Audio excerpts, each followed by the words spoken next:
That song is called "Here Come the Christmas Zombies." Mark. Yes. Yes. That's very. I've never heard that song. Sounds like a novelty song from the '60s. Oh yes, actually, I think it's from the last few years. It sounds a bit B-52ish, actually, for those who know what that is. That's the whole point. Yes, that's the point. It's very B-52ish. It's our holiday show. Wait, come on, get into the spirit. This is our holiday show. It's a little echoey here. We are not in an acoustically sealed chamber, but that's okay. It's in the better than outside, right? Yes, that is true. Anything is better than outside. You know, we got a great show. Got tons of box sets. We got giveaways. Got some killer giveaways. And we've got books, and we've got holiday stuff. We got some cool little recordings to cook in. We did an interview with our friend Tim Grierson. We've got Alonso Duralde doing his usual Christmas recommendations, Alonso being the expert, of course, in all things Christmas movies. You know, it's a funny thing. Alonso keeps getting quoted in pieces, but they keep getting his name wrong. They keep calling him like Alfonso Durante. Next thing they're going to be calling him Alphonse D'Amato. You know? I did not know that. Yeah. Although I do know that on Stupid for Movies, which is coming back, we Yes. do have our top 5 Christmas movies of all time. Yes, we do. And that's December 9th. December 9th. You'll start seeing that on Aura.tv. Come on, Stupid for Movies is back. Yeah. Yes, Wade. That was weird. That was weird being back in the studio and looking around. It was like peppermint shirt. Something Rip Van Winkle-y about it. It was a little bizarre. Yeah. It's like we walked out of that studio in 2011, walked back in 2013. It was like nothing happened. Well, you know what? We have got so much to deal with. Should we do box sets first, giveaways first, or all this other crap first? Let's plow through some of the animated and kiddie stuff, because that's what people really want to know. What am I going to get the kids to shut them up for the rest of the year? And let's just rock with that a little bit. Well, Wade, you know, the Three Stooges, by the way, I want to say something about the Three Stooges, Larry, Curly, and Moe. Not a fan. I'm saying it right here. Not a fan. Didn't get it. Didn't understand it. They poke each other in the eye. It's hilarious. What if they're animated? If they're animated, then it's even less entertaining because it's more entertaining to see them in real life poking themselves in the eye. All right. At least there's some like physical humor involved and a little bit of like light stunt work. Yeah. So the Three Stooges, they were a cartoon, and this is the 45th anniversary collection of the Three Stooges cartoon. 18 hours of Three Stooges craziness. There's like 156 cartoons here. And there's a bonus CD. Jeez. Now, in this one, I have to tell you, the animation is pretty crude. The humor is exactly what you'd expect. I'm not a fan of this. I was not a fan of the Three Stooges. I'm certainly not a fan of this. So if you're a Three Stooges completist, you are going to want this. However, otherwise, I would just as soon pass. But it does include a bonus CD that has 11 Christmas songs. Can't beat that. Otherwise, Three Stooges, putting it out there, don't get it. All right, you know, Disney has released recently a couple of their classic films. And, you know, the Muppets weren't always a Disney property. The Muppets used to be a Muppet property, and Columbia distributed them. And then, you know, as they do with everything else, Disney just consumes everything. You know, Muppets, Star Wars, Marvel. They just eat up all these other giant franchise properties. And the Muppets are now under the Disney banner. So the Muppet movie, the original Muppet movie, is out on Blu-ray in its nearly 35th anniversary edition. In other words, next year would be the 35th anniversary. And that's on Blu-ray, and it is gorgeous. This is one of my all-time favorite kids' films. I wouldn't even call it a kids' film, but it's G-rated. Oh, it's cool. It's just great. You know, the Rainbow Connection and the whole thing. I mean, it's fantastic. And I think it's great that they've resurrected the Muppets. We got another Muppet movie on the way, by the way. I was a little worried. Then I saw the trailer. It looks good, right? It might be okay. It looks okay. That whole, you know, the Kermit Frog look-alike bringer thing. Yes, Evil Twin. Evil Twin, very funny. So anyway, a lot of great stuff on this one. A Disney intermission feature, which is quite fun. A sing-along, an extended camera test, and a whole bunch of other little tidbits you'll really enjoy. And then, of course, the other is The Many Adventures of Winnie the Pooh, the original on Blu-ray and DVD combo pack, which is wonderful. I grew up with these. They age beautifully. They're wonderful. Tigger is as funny as always, and it's just great. It so absolutely honors the original A.A. Milne classics in text. It just doesn't get old. And this also has that cool Disney intermission feature, which is neat. You know what else doesn't get old is the fact that we have a giveaway, which we're not getting to yet. Are we getting to that yet? Not yet. No. We're not. We have 3 giveaways, in fact. What? Yes, we did. What the? All right, I really did not watch these because I don't really care, but I'm just telling you that there are 3 DVDs of family classics animated. They all look completely terrible, and only after you've pretty much watched, the Beauty and the Beast and Lion King for the 75,000th time would you even consider putting these in. But I'm letting you know they're out there. Snow White and Princess Castle in one DVD set. Noah's Ark and A Tale of Egypt on another DVD set. This is all under the Enchanted Tales banner. And finally, Night Before Christmas and The Christmas Elves on another Enchanted Tales, under the Enchanted Tales banner. I do not recommend these. I did not watch these because they look stupid. All right. Well, there it is. And then from Nickelodeon, some great gift sets, actually, for if your kids are into any of these. These are multi-pack gift sets from Nickelodeon. One is from the Winx Club, which is, they're like, it's like Barbies, except as fairies. And this includes, Winx, The Secret of the Lost Kingdom. And this includes not only the Winx Secret of the Lost Kingdom, but it includes a crayon book with 4 crayons, or a coloring book with 4 crayons, a poster, a sticker sheet, everything that you need to keep the kids just completely, totally occupied. As for the animation itself, whatever. Next one is Teenage Mutant Ninja Turtles, which includes Rise of the Turtles, along with coloring book and crayons, poster, and a sticker sheet. And rounding it out is It's a SpongeBob Christmas. Again, coloring book with crayons, a poster, and a sticker sheet.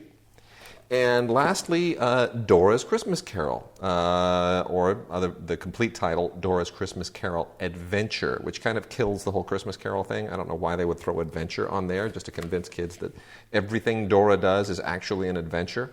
Is everything Dora does an adventure? Not when she goes to the bathroom. Okay. Not an adventure. Or when she eats. Anyway, once again, coloring book and crayons, poster, and a sticker sheet. So, that means basically that with the crayons and the stickers, your house is going to be a disaster the day after Christmas. There'll be stickers on everything, crayons marking on everything. Just be prepared for that. But otherwise, really nice sets for kids. Speaking of nice sets, the first set we'll talk about is the complete set of Robotech. This is 20 discs. Now, Robotech premiered in 1985. I thought it was pretty cool at the time, even though I was not hip enough to be like an anime fan. But I did think it was kind of cool. I would like to see this as a movie. It kind of would remind me of like Pacific Rim. Yeah. But the animation was cool, and it was about an alien invasion, and this spacecraft crash lands on Earth, and all the secrets of the aliens are unlocked in there, and it helps us fight the aliens.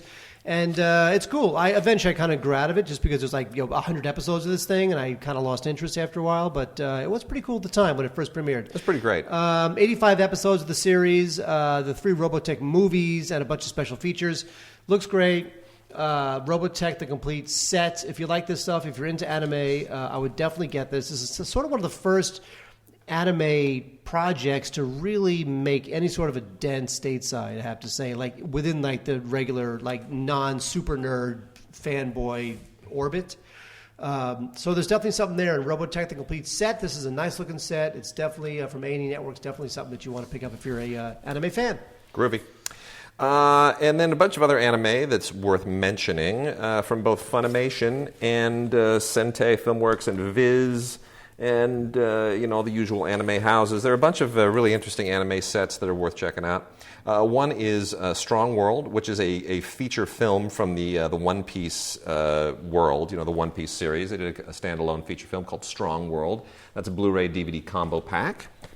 We've also got Zetman, the complete series. That's Zetman. Zetman is pretty intense. So not for young kids, I would say. I would say for teenagers, maybe that gets a little more appropriate. This is on Blu-ray from Viz. It's very kind of dark and Batman-y and kind of neo-future punk-ish and all that kind of junk. Naruto Shippuden, of which there are probably more hours of anything than any other anime ever, also from Viz. This is Naruto Shippuden, the movie, The Lost Tower. There are a number of these Naruto movies, lots of series, lots of movies. That's a standalone DVD. Then Elfenlied, the complete collection, totally groovy, totally cool animation, really, really slick. If you don't sort of know the environment, if you don't know the world, you're going to be totally caught off guard. If you do, you'll be absolutely blown away. Tiger and Bunny, the movie, the beginning. Tiger and Bunny, not my speed, but really, really well animated. It's that's also kind of a futuristic dystopian thing. Queen's Blade, Rebellion. This is the complete collection, also including 2 soundtrack CDs.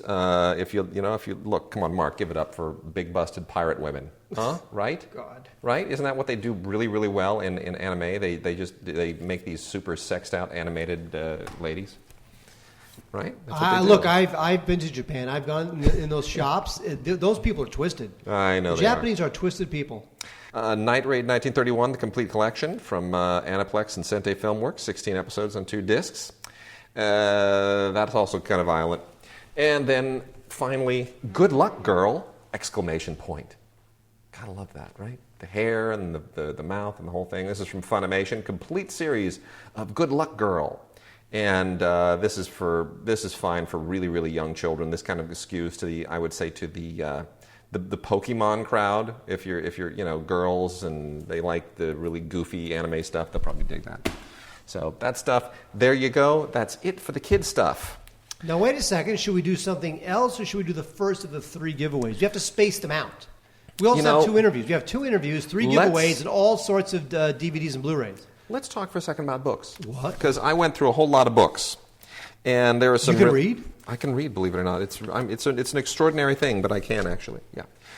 So let's talk about some books. Mark, there's one sitting right in front of you. You've seen the movie. I have not seen the movie yet. Can you discuss the adequacy of the published screenplay? Well, we have in front of us the published screenplay for Inside Llewyn Davis, which is the Coen brothers' terrific new film. And there's something about these published screenplays that always bother me, which is it's less the screenplay that came out of their typewriters as much as it is like some guy watched the film, wrote down all the dialogue, and put in some like stage direction. Like, I'm not convinced that all these like published screenplays that you buy at the store are the actual screenplays that exited the word processor of the writer. Yeah, I think that there's like some transcription going on, and I think there's some professionally polished stage direction, and it becomes like, oh, it's the screenplay by Joel and Ethan Coen.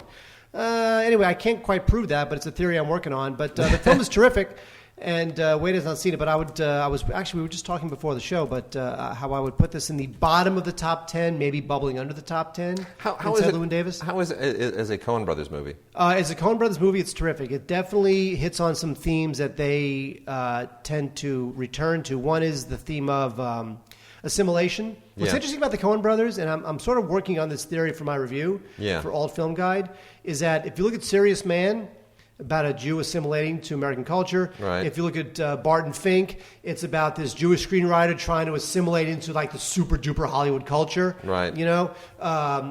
Here you get Llewyn Davis, who's trying to assimilate into the new political and musical environment of the Kennedy era versus the Eisenhower era. Right. And I think there's some stuff about assimilation that you kind of get in a lot of the Coen brothers' work. It's definitely extremely polished looking, as all their stuff is. Roger Deakins did not shoot it, but they have somebody else who it looks just as good. Very desaturated, beautiful looking. So I liked it a lot. It's not a No Country for Old Men type situation. It's definitely a movie that doesn't move as much as it drifts, but they obviously know that, and that's the point. And because the character drifts. Llewyn Davis is this folk singer who just kind of can't put it together. He's one couch away from being homeless and one gig away from being totally out of the music business. So I think that the Coen brothers did something really great here. It's a minor key film, not one of their greats, but I don't think it's supposed to be. So I would not only suggest seeing Inside Llewyn Davis, but I would also, if you feel like it, suggest reading the screenplay because, we have to give these transcribers some love. Yeah. So that's our first book. What else we got? Well, we've got Alexander Payne, His Journey in Film, A Reporter's Perspective, 1998 to 2012. And this is by Leo Adam Biga, who, as you can tell, I wouldn't call this like an authorized biography per se. This is more or less a work of journalism. And he's obviously, big as a freelance journalist, and he's not exactly a film journalist. He's just he's written about a lot of different stuff and contributed to a lot of different publications. And so he's sort of compiled a lot of material into what is, I think, probably the most authoritative look at Alexander Payne's life and career, up to this point, 1998 to 2012, essentially is his career period. And there's a little bit of background from that in other interviews and whatnot, but it's good. It's good. I mean, again, I have a different perspective because I was actually in school with the guy, so I kind of, I feel like I had a front row seat to some of the beginnings of that. But it's a good book. Better books on Alexander Payne will eventually come out. And then from Thames and Hudson, which is a terrific publishing company, they've got 3 that I can recommend. One is Moments That Made the Movies by David Thompson. David Thompson writes great books on the movies, and he's one of the premier film writers and film critics around. And this is basically just a nice big coffee table book that's his love letter to the movies. It's like, this is the stuff that I think is great and the stuff that I really enjoy. And it's a lovely book, over 250 black and white and color images. Nice big hardcover coffee table book. It's about $40. All of these are about $40-45. This next one is Oscar Fischinger, and Oscar Fischinger was an avant-garde experimental filmmaker. Born in Germany, and this is, a collection of looks at his lithographs and a little bit about him and so forth. It's, over 200 illustrations in there. He's a very influential guy as far as a lot of animated films and avant-garde films. Kind of fringy, but if that's your thing. And then not quite as fringy, but still sort of fringy, Derek Jarman's sketchbooks with a foreword by Tilda Swinton. If you're a Derek Jarman fan, this is a wonderful look at some part of his creative process, and very, very nicely put together. That includes almost 200 illustrations, most of them in color, and that's, for Derek Jarman fans, that is a must. And then lastly, on the Thames and Hudson front, before I kind of roll through these last few, is Sirens and Sinners, which is excellent. That is a visual history of Weimar film from 1918 to 1933. I'm a huge fan, of course, of silent films, especially German silent films, and the author, Hans Helmut Prinzler, completely just nails it, goes through the entire history in the most beautiful way. Now, this is a really, really big, heavy hunkin' book. It's 75 bucks. And it's got 443 illustrations, 335 of them in duotone, and it is gorgeous. It is beautiful. So everything about Weimar cinema and Fritz Lang and F.W. Murnau and all of that stuff, you just really, really get immersed in it. Really, really good. And then fans of Raymond Chandler. You a fan of Raymond Chandler? Who isn't? A Life of Raymond Chandler from Tom Williams is a terrific biography. I'm not done with it yet. Have read just chunks of it, but it really is incredibly interesting. And there's so much stuff about Chandler's life that's practically more interesting than what he put into his books. So that's pretty first rate. And then we've got Middle Earth and Vision, The Hobbit and The Lord of the Rings on screen, on stage, and beyond. No, not a fan? Don't get it. Don't get it? I'm over it. Hobbit, The Desolation of Smaug. You kidding me? Smaug. Let's go see The Desolation of Smaug. Okay. I can't wait. Well, this isn't just the movies. This is everything. This is lore. This is this is books and stage and all the different incarnations of Lord of the Ring. Nerd. Yeah, totally. Well, anyway, lots of wonderful illustrations in here. That I thought was it's strictly for Lord of the Rings fans. It's not like if you're not a Lord of the Rings fan, you'll look at this and you'll go, oh wow, that's incredible. No, of course not. So that's about $40, 224 pages, 300 illustrations and photos. My favorite of the season, to be honest, is 85 Years of the Oscar, the official history of the Academy Awards. This is the Robert Osborne book, which he updates every year. I wouldn't get it every year. I'd get it sort of in key years. And I think 85 feels pretty good, right? 85, Yeah, it's a nice roundish number. It's not like 100 or 50, but... or 75. At least it's a 5 or a 0. It's a 5 or a 0. So it's the last one you need to buy for another 5 years. And, classic photos, all the winners, all the losers, all the moments. You just relive it through the book. And, would I prefer like a movie, version of it? Well, no, not really. because as a book, I can go straight to whatever year and winner or whatever, and I can get my information instantaneously. And it's not the same as surfing on the web. If I'm sitting around going, gee, I wonder what the competition was. No, it's not the same because it isn't the feel. There's a real encyclopedic archival feel, and it's a great book. It's just a great book. 85 Years of the Oscar by Robert Osborne. That is really cool. Another book. This is from Abrams. Abrams does really cool. How many books do we have? There's just a few more. Just a few more. And then, since we're there doing were even books, more than this. These are the ones that I've culled out. These are the ones that are worth paying attention to. But then, I have to say, since we're doing books, we have to go from this to our interview with Tim Yes, Grierson. we will. Yes, we will. See how that's seamless? See, that's called producing. Yes, exactly. See, getting similar elements, stringing them together, producing, Wade. That's what it's all about, Mark. Thank you. Star Wars art concept. This is, I kind of expected more, to be honest. It's basically all concept art for Star Wars projects, which include Star Wars stuff for television, for video games, for animation, for everything else. So it goes all the way from the mid-'70s to the present. Didn't exactly blow me away. There are better books out there that have included other stuff. If you're really a nut for this, you could actually go ahead and get a $400 limited edition that has these like hand-signed prints. And, it just gets a little bit overkill, but anyway, it's out there.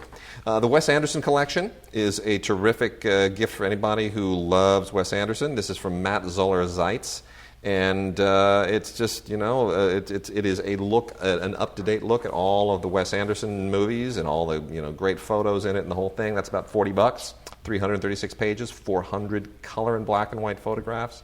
That is a very, very nice gift for somebody, although it's going to be outdated within a few months as soon as the Budapest Hotel movie comes out. Yeah, so is Robert Osborne's Oscar book. That's true. Fosse by Sam Wasson is the definitive biography of Bob Fosse, which is superb. Probably the best biography that's out this season. It just gets in every single nuance of Fosse's life and his films and so forth. And I met Bob Fosse once, and I got to tell you, I didn't take anything away from meeting him once, but I took a lot away from reading that book. Pulp Fiction, the complete story of Quentin Tarantino's masterpiece. I don't think it's a masterpiece anymore, but it's a pretty great book. If you love Pulp Fiction, this really, really gets into all the details. You'll thumb through this thing, and it'll be like your own little book version of Marcellus Wallace's Briefcase. And then from the same publisher, Voyager Press, is the Terminator Vault, the complete story behind the making of the Terminator and Terminator 2 Judgment Day movies.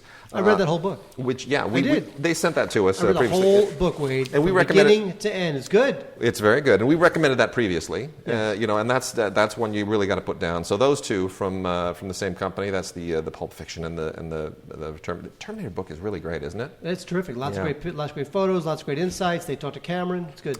And then the last one, obviously not really Christmassy per se, but Room 1219. Is an outstanding piece of journalism about one of the most notorious pieces of Hollywood history. It's a $30 book in hardcover. It is The Life of Fatty Arbuckle, the Mysterious Death of Virginia Rappy, and the Scandal That Changed Hollywood. And if you know anything about that whole Fatty Arbuckle event, it was like bigger than the O.J. murder at the time. It was bigger than any celebrity murder trial that we've had in my lifetime, certainly bigger than when Beretta shot his wife, bigger than when Beretta shot his wife. Well, the Robert Blake trial. What are some of the other big celebrity trials? Did you see all the DVDs we have here? Okay, never mind. All right, the stacks and stacks of DVDs we have. Well, with that, you know what? Our good friend Tim Grierson wrote a terrific book on screenwriting. Shall we go into our interview? I think we should. Let's do it. Well, Mark and I are privileged to be chatting on this Thanksgiving weekend with our good friend Tim Grierson, who we're all in different cities right now, I think. But this is we're going to talk about your book, Screenwriting, from the Filmcraft series, which we are recommending along with a bunch of other books as a holiday gift item. And I got to tell you, I am a big downer on books by screenwriting gurus about screenwriting, and everyone who asks me about the late Sid Field or anything, I've been telling them to pick up your book instead, because I think you learn a lot more just from all these amazing screenwriters who all have completely different processes. How did you even begin tackling this book? Well, first of all, I just want to say thanks, because honestly that is, nothing against those other books, but there's just so many of them, and when we were putting together this book, when I reached out to all the different screenwriters, one of the things I made very clear to all of them is that this book, which is part, like you said, of the Film Craft series, that this was not going to be your typical how-to book. I explained to all of them who I interviewed that you would not be learning how to write a script in 30 days or how to sell a marketable script. It was really just going to be about the writers talking about their backgrounds, the way they approach writing, what they think about films. Each chapter in the book is devoted to an individual screenwriter, and the way it works is that I would sit down with these people, usually between an hour and a half to 2 hours, and just really talk to them about each of their individual films and just about them as people, how they got into film, what they thought film was or what they thought a screenwriter was when they were kids. And then from those interviews, what I did was then, for each chapter create sort of like a monologue of just them talking. These chapters are not, in Q&A format. It's just them talking directly to the reader. And what I really like is I feel like for each person that's in the book, I really captured the sense of their voice, how they talk, and who they are sort of as people. And I thought that was much more interesting. And the people that we got for the book, I was really thrilled about, because another thing that was very important to me was I wanted, because a lot of those other screenwriting books that you were talking about, Wade, it's kind of like it's about how to write a mainstream Hollywood sort of conventional 3-act sort of film. And what I really wanted in this book was to get a little bit of everything. I mean, we've got comedy writers, we've got drama writers, we've got people who do more original screenplays and people who do adaptations. We've got American writers. We've also got people from, South Korea and Mexico and different parts of Europe. And what I really wanted, the big hope for me was that when people read the book, they get a sense of not just how writing is different in different parts of the world, but also just how different people approach just filmmaking and what they think of film. I mean, some of the writers, like Mark Bombeck, for instance, he is just a screenwriter, but then you've got other people like Whit Stillman who are writer-directors, and I thought that was interesting to get a different perspective on whether you're just writing the screenplay or if you're also going to be making the film and shooting it, how you approach the screenplay. So in terms of just approaching these people, I just said, listen, a lot of them knew the Film Craft series, because for people who aren't familiar, the Film Craft series has, each book is devoted to a different craft in the world of film. You've got directing, you've got editing, you've got cinematography, which I co-wrote. And so people got a sense that these books were very serious about sort of approaching the art of how film is put together. And so when I approached people, they were thrilled to be included. It sort of felt like sort of a feather in their cap that we consider them worthy to be included in the screenwriting book.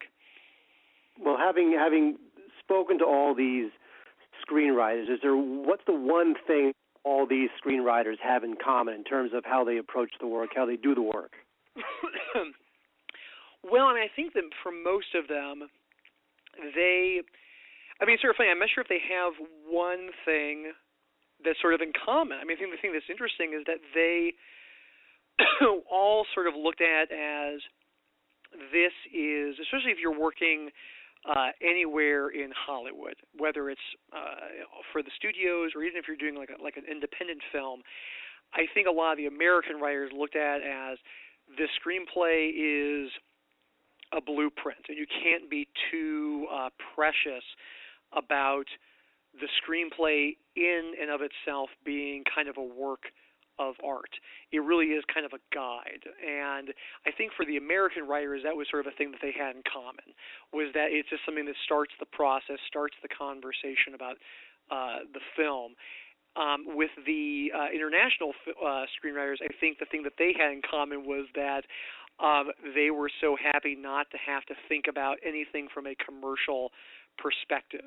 It was very much about almost thinking of it not as a blueprint, but more about this like piece of art that you're creating that will then become a film. And so I think that that's sort of the interesting divide, is that American writers sort of understood that a lot of other hands were going to be on that script, and we're going to change it, and a lot of things were going to be thrown into the pot to make that movie. Whereas, like the South Korean filmmaker, the writer-director Lee Chang-dong, he writes his movies and then he films them. There's not much interference as far as that goes, or even like Anders Thomas Jensen, who works mostly with Suzanne Bier on her films.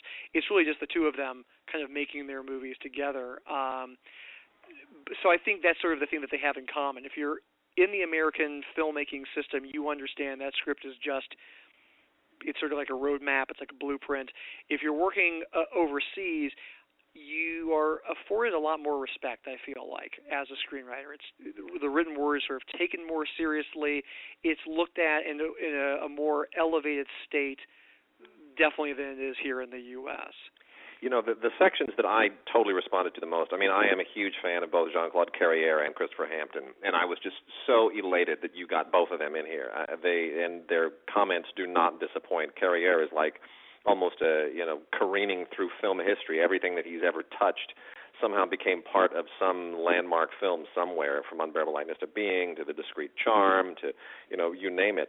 And Hampton also has some amazing, he quotes David Lean here, and those I just found so just illuminating on so many levels, because they expose parts of their psyche I never would have even imagined. To what degree did you find yourself oftentimes in the interviews just thinking, well, that I never expected to hear you say that? A few times, more than a few times. I mean, going back to the question about sort of the philosophy of the book, the two things I really tried to do was, number one, someone like Carrière, for instance, who's done a lot of interviews about screenwriting, I tried to read up as many interviews as I could beforehand, just so that if I could include things that he hadn't mentioned in other places, that was something I sort of strove for. And so that was one thing. And then I think sort of the second thing was, not necessarily, though in the book there is a lot of writers talking about specific films and either the inspirations or some of the obstacles, I really wanted to get more of an idea of a philosophy just about film in general. And I think Carrière really does that really well, where I was always happy with an interview where I felt like I got a sense more about how to live an artistic life, or how to look at the life of an artist in a different way, as opposed to, say, by page 10, you need to make sure that this happens. By page 30, this needs to happen. Right. I think when people respond to the book, what they're responding more to is what you were talking about, which is this idea of how do you live a life as an artist, as a writer. And with Carrière, because he's been around for so long and been involved with so many great filmmakers, he worked on Birth, which I think is such an underrated movie, and just hearing Terrific that movie. story, hearing that story, and then working with Buñuel. I mean, you don't get a lot of people who have sort of had such a long arc in a career that they can talk about both filmmakers. And so for me, the idea that I wanted to get across was, this is how an artist lives his or her life. And so for me, like, there were so many, like, small little things like that. Like, Caroline Thompson, who I just had such a great time. I actually went to her ranch in Ojai, where she lives with all of her horses and animals.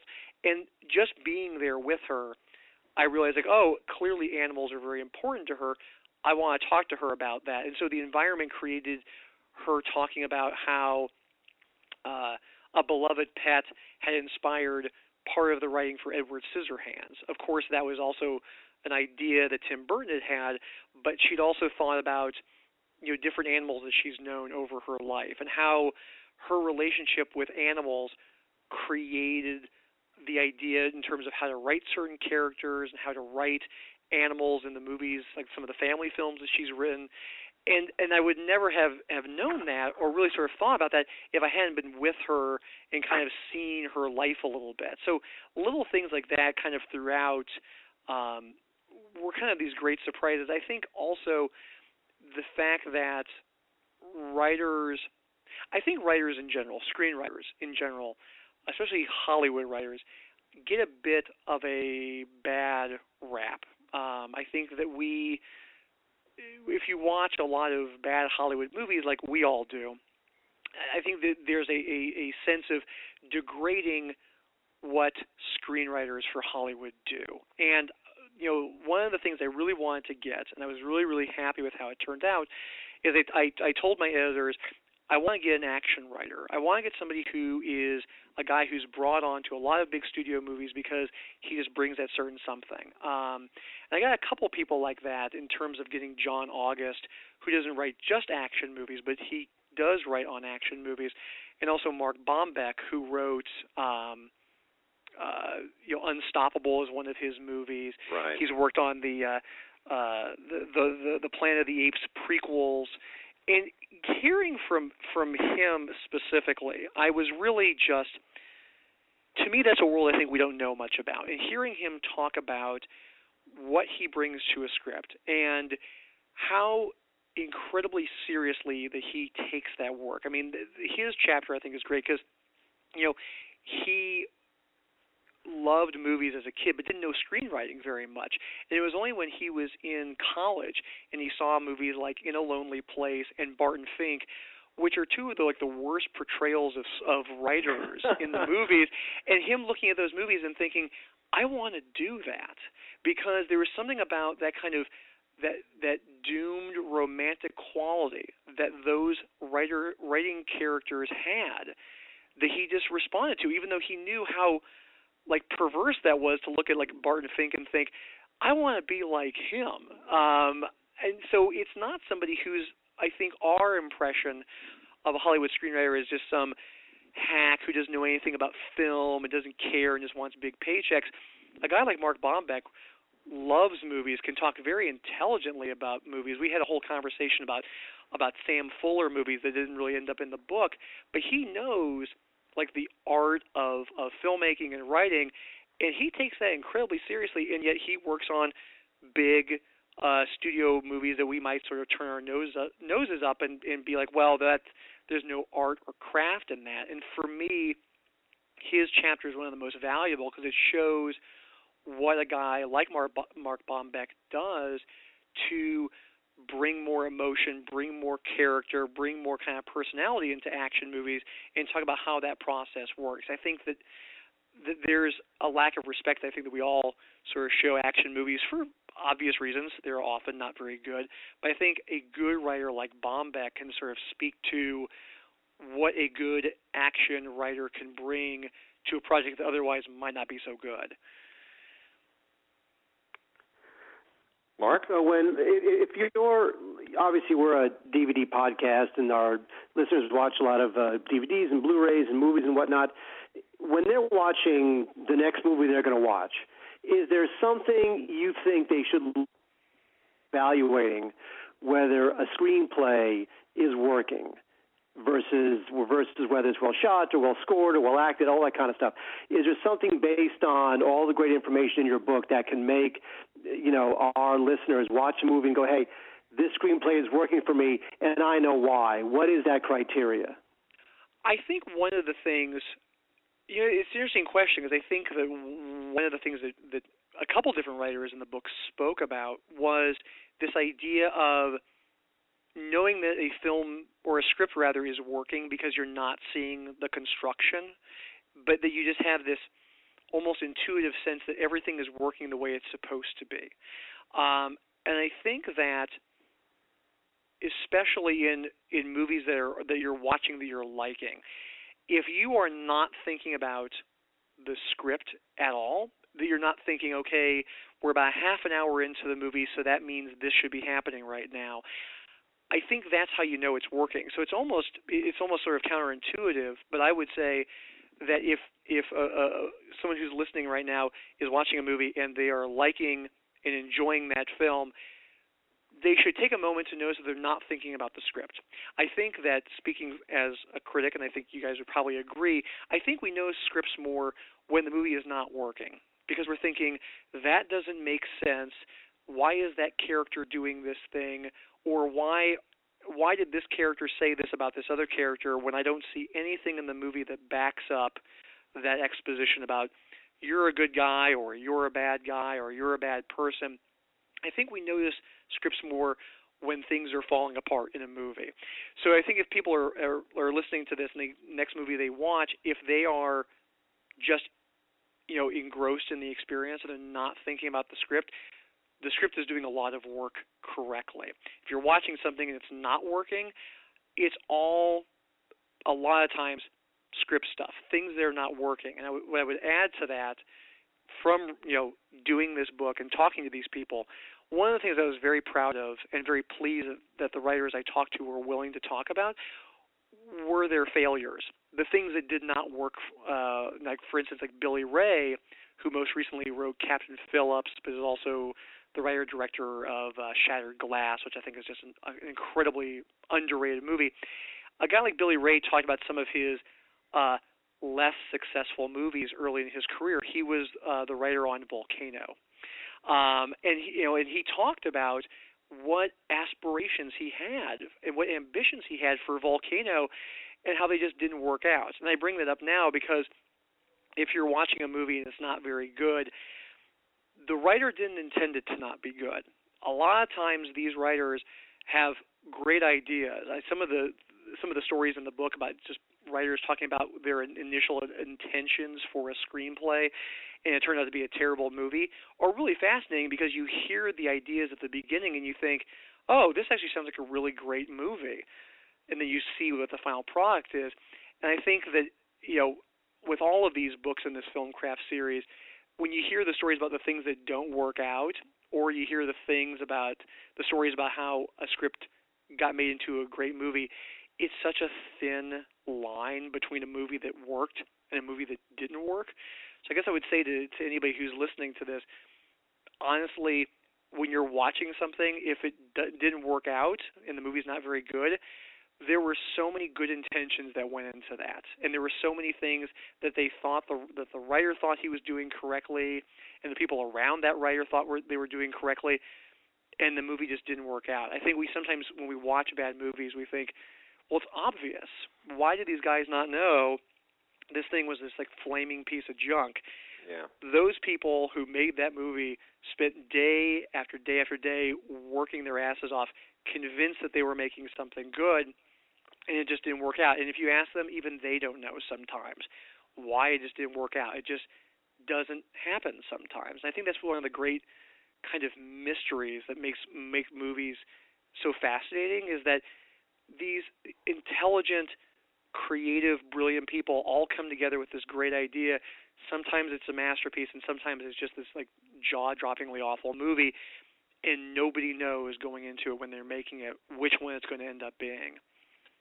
Well, Tim, it's a terrific book, and I especially love all the little legacy segments that you throw in there that kind of, Woody Allen and Patty Chayefsky and Ingmar Bergman, that sort of kind of frame it historically, so you're not just really limited to the people that you interviewed, but you really do give it a historical context by bringing in all of these other writers and their craft as well. So it's really a beautifully rounded piece of work, and you did a great job on it. Well, thanks. I appreciate it. Yeah, the legacy chapters are fun because most of those people are sadly no longer with us. Woody Allen was the happy exception. Ben Hecht is in there too, yeah. Yeah, and I wanted to just kind of give a sense of screenwriting as this art form has been around for 100 years and really is not understood nearly enough. So I'm tickled that you guys liked it so much, and thanks. I really appreciate it. And thank you for talking with us, and we definitely again encourage all of our listeners to go out and pick it up, either for themselves or for somebody else who really wants to get a very well-rounded view of the remarkable and yet sometimes cryptic craft of screenwriting. Thanks, Tim. Thank you, guys. Have a good holiday. You too. All right. Well, Tim did a great job. He did. It's a great book. job. Yep. So, Mark, we have the first of our 3 giveaways. Really? Yes, we do. We are generous this Christmas season. Not too long ago, we talked about Mama's Family, the complete collection. We're going to give away 1 complete collection of Mama's Family. I thought you were going to say we're going to give away 1 DVD of the collection. We're just going to pluck one out of the set. And we're going to give away Mama. Right. We're going to give away Mama. She'll show up at your house and she'll hit you with a frying pan and she'll hang out and she'll never leave. That's what we're giving away. We're giving away the complete collection of Mama's Family. Send us an email to gods@digigods.com.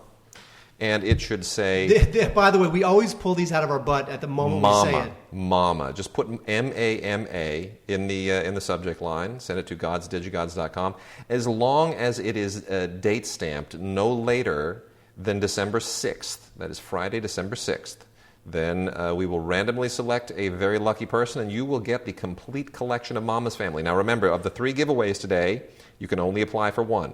We're not going to take multiple people from multiple ones. Decide which of the 3 that you're going to want to go in on, and then hit us with an email, and we'll pick a winner. So that's Mama's Family, the complete first and second seasons, the complete series, in other words. And we will happily give you lots of fun and many glorious years of Mama's Family. So complete Mama's Family to the winner of the person who's the winner that sends us an email at gods@digigods.com with Mama in the subject line. We'll pick a winner. Make sure it's a date stamp no later than the 6th. Put your address in it, by the way. Address, please. Address. All right, wait. We have all these boxes. Let's do it. Talk Okay. about that. All right. Who cares? Okay, fine. Don't talk about. You know what? Here, I can talk about that in 5 minutes. Yeah, this is how we end things, Mark. Well, this is at the very end. End on a bang, Wade. Good. All right, good job. Mark. I was never a big fan of Farscape. I have to say, this thing was only on for 4 seasons. But if you love it, it is on Blu-ray. Thank you. Putting it on Blu-ray, the complete series, 20 discs, all 4 seasons. Not a fan of the show, but people do love it. There's like 3 dozen audio commentaries on this thing. There's deleted scenes. There's archival documentaries. Farscape is one of those shows that's kind of like that. It kind of comes in that like culty, B-level, Firefly-ish. Firefly is exactly there. That's exactly it. Farscape was on its last legs, some years ago when I went to the Galacticon and in Universal City, the Battlestar Galactica convention. Yeah. Nerd. Well, some friends of mine wanted to go, and I got them in. Nerd. And there was a table there with a bunch of people dressed up as those Muppety kind of creatures on Farscape, and they're like, "Save Farscape, save Farscape." It was ever since Star Trek had the big write-in campaigns to save the show and to bring it back, everybody seems to think that they can do likewise with TV shows now. And the funny thing is, Star Wars, the write-in campaign, didn't work. Never got the show saved. Got a movie, but that took 10 years. Anyway, Combat, the complete series. This is 40 DVDs, all 5 seasons of Combat in a great big honkin' box set that you could use to throw at your little brother or sister on Christmas, and you could knock them out. This is, the fun thing about Combat, apart from the fact that it's a really, really good show and it's really well put together. First of all, Richard Maybaum was a producer on this show. You know that? Richard Maybaum? Yes. Is that Mr. and Mrs. Maybaum's kid? Exactly. Richard Maybaum, as in Bond series, right? Richard Maybaum, Bond guy. Really? Was he? I don't know. Yeah. You made that up. No, I didn't. Richard Maybaum. Here, I'm going to do this little search for you just to bring you up on... Right, while you do the search, I'm talking about this. Okay, well, let me finish mentioning this. I thought maybe it would take you a while to actually do the search, but I see you've already found it. No, he did. Richard Maybaum wrote all most of the early Bond adaptations, the Bond film adaptations. Really? Yeah, he was a producer on this show. I did not know. Yep. Anyway, Vic Morrow and Rick Jason, of course, held down the fort, but they had tons of amazing guest stars, unbelievable guest stars. I mean, even Leonard Nimoy was a guest star on the show. Roddy McDowall and Rip Torn and James Coburn and Lee Marvin and Robert Duvall, James Caan, Dennis Hopper, Ricardo Montalban. I mean, you name it. It's like everybody who was anybody in television and even in the movies from 1950 to 1975 shows up on this series. It's Jack Klugman. Jack Klugman is not in this show.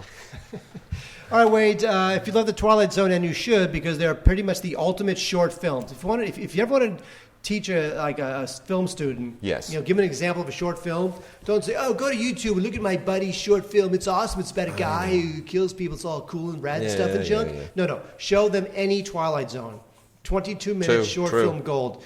Anyway, Twilight Zone Complete Series is already on Blu-ray, and that's what you should buy instead of what I'm holding in my hand, which is the Twilight Zone Complete Series, 156 episodes on DVD. What if you don't have a Blu-ray player? Why are you listening to this podcast? Okay. I mean, honestly.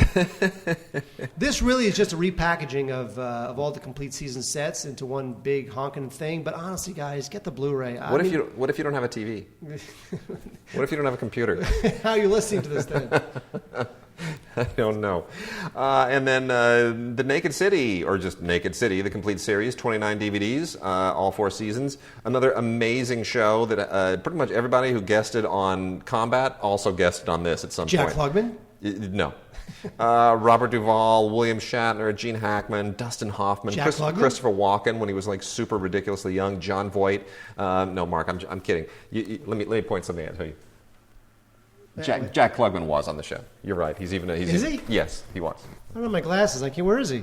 Oh, there he is. He's wearing a hat. Yeah. Jack Klugman. Yes, Jack Klugman. Who else was on this? Robert Redford. I mean, on and on and on. It's really a terrific show, and it's kind of legendary just for all of the kind of buttons it pushed as far as being it was a very uniquely structured sort of omnibus show, and every episode, not quite Twilight Zone, not really anthological, but very close. And let's see. Oh, you know what? If you're a wrestling fan, a couple of wrestling bits here from WWE. The 50 years of sports entertainment, the history of the WWE, which is not that interesting to me, but I'm sure to people who want to see everything going back to the earliest days, how this whole crazy empire evolved, all the way back to Hulk Hogan and even before. It's not quite as interesting in the early days, but that's certainly, for purists, a big deal. And then I know a lot of people who just love Raw. This is the 20 greatest episodes, uncut and unedited, Raw 20, the anniversary collection. 12 DVDs for people who just cannot get enough of Raw. And who can, really, right? Again, not my scene, but there it is for some. There's some just hunkin' crazy meathead of the dad who will be thrilled Christmas morning when he opens this up, and he'll just put it right in, and he'll bring Christmas spirit into the house as you see big 300-pound sweaty men slamming each other onto the canvas. May I never meet that person. All right, Wade, we kind of missed the JFK anniversary, the 50th anniversary of his assassination, but still we have 2 Blu-rays and a DVD all about that. We have the Blu-ray DVD combo of JFK and New World Order. This is a documentary series. I'm going to blow through these because we already missed the anniversaries. What's the point? Well, because they're JFK fans, right? They can't get enough. It's Christmas season. It's Christmas season. give the gift of an assassination. We have an American experience from PBS called JFK Like No Other. It's a documentary about JFK and begins with his childhood and, of course, ends with goes right up through his run for the Senate and, of course, when he became president. Then from Smithsonian, we have a DVD only of The Day Kennedy Died. This is about the day Kennedy died. There you go. It is narrated by Kevin Spacey. ESPN Films has released a really beautiful box set of their documentary series, 30 for 30. This is season 2, volume 1, films 1 through 15. Assuming that you're going to continue to collect this, or even if you've or that you've already begun to collect it. And there's some great films in this. There are really some terrific films from some very, very fine documentary directors. Broke 9.79, Benji, You Don't Know Bo. Survive and Advance, El Way to Marino, Hawaiian, Free Spirits, This Is What They Want. I mean, these are all really, really good. This is great sports documentary filmmaking. It's a beautiful box set. It's, definitely worth checking out. And ESPN has also published a book that they sent us, which we didn't request, and we're like, oh, that's interesting. And this is called The Way They Were, and this is from. Are you familiar with Grantland? Mark? Yes, Grantland is a website. It's good too. They have good writers on there. Yep. Well, this is like all stuff from Grantland. The Way They Were. Like Grantland Rice, the writer.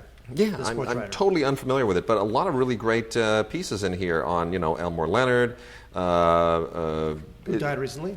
Yeah, no, it's really, really good. It's good. Red Auerbach. All right, why are we talking about a book when we have so many DVDs and we have 2 more giveaways and 1 more interview? You got it. All right, we're hauling. I'm hauling. You're keeping me focused here. Yes, you are. It's tough keeping Wade focused sometimes. All right, wait. Here's some British crap. Go British crap. British crap. Okay, British crap, and then we'll get into that, and then we'll do another giveaway. How's that? What the? I like it. All right. Yeah, a lot of people recently saw the Day of the Doctor, the 50th anniversary special of Doctor Who, that had like every single Doctor Who currently living all jammed into, not necessarily playing Doctor Who characters, by the way, but they're all jammed into one episode, which I saw maybe 5 minutes of, and then I said to myself, you know what? As much Doctor Who as I have seen in my life, I've clearly not seen enough because I suddenly have absolutely no idea what's going on. Lame. And then I read a synopsis of explaining how they changed the whole Doctor Who lore. I didn't understand a thing in the synopsis. It made no sense to me. So you got to be pretty hardcore Doctor Who, and you have to have pretty much been watching this for 50 straight years to really, really get a grip on this thing. There is a bonus feature on here, Doctor Who Explained, which didn't really explain anything to me, I got to be honest with you. But if you're a Who fan, this is nuts. This is just right through the top. The Pallisers, one of the all-time greatest British miniseries. Its 40th anniversary edition. I cannot believe it's been 40 years, because I actually remember when this thing was on TV. Dates really, really well.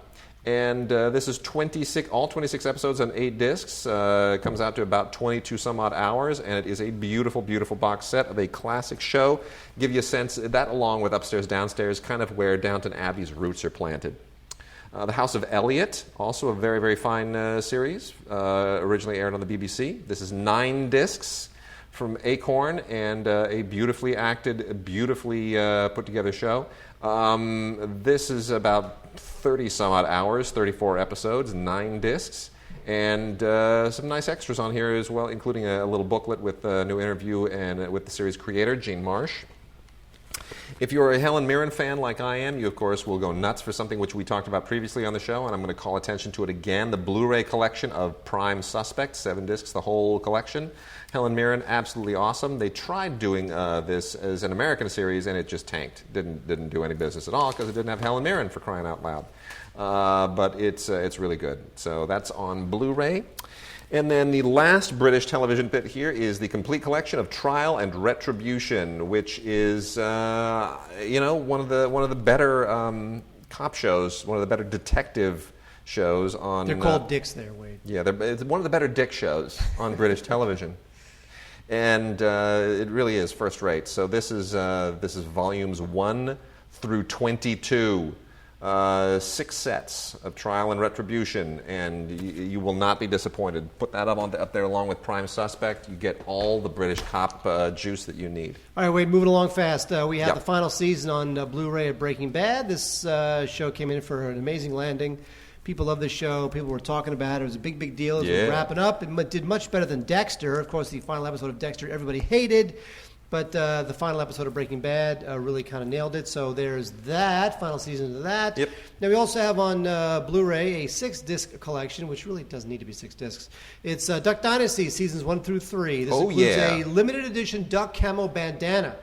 Nice. And it's all about the Robertson clan. And you know what? Actually, there was a very interesting video on YouTube where the Robertson clan, especially the patriarch, he kind of talks about how he cheated on his wife and he was into alcohol and how he really cleaned up his life, which helped clean up the family's life. Nice. And good for him. So it was a very interesting YouTube video. You guys should look it up. But anyway, Duck Dynasty seasons 1 through 3. People love the show. It's a phenomenon. I guess I get part of it. It's more of a Middle American phenomenon than a coast phenomenon. If they didn't have beards, if they didn't look like ZZ Top, would the show be as popular? Well, yeah, because it's them. Yeah, all right. It's them. I guess you're probably right. All right, Wade, the Jack Ryan collection. This is a box up of the 4 Jack Ryan films. This is Hunt for Red October, Patriot Games, Sum of All Fears, including Present Danger. You realize that like 3 people have played Jack Ryan so far. We have Ben Affleck, Alec Baldwin, Ben Affleck, and Harrison Ford. Yep. And of course, the new Jack Ryan film, Shadow Recruit, just got moved to 2014, which of course means it's great. They only move back movies that are great. That stars Chris Pine. That's true. So yeah, who's becoming Mr. Franchise. So in other words, Jack Ryan has been played by Han Solo, Batman, and now Captain Kirk. Han Solo, but how about Alec Baldwin though? And The Shadow.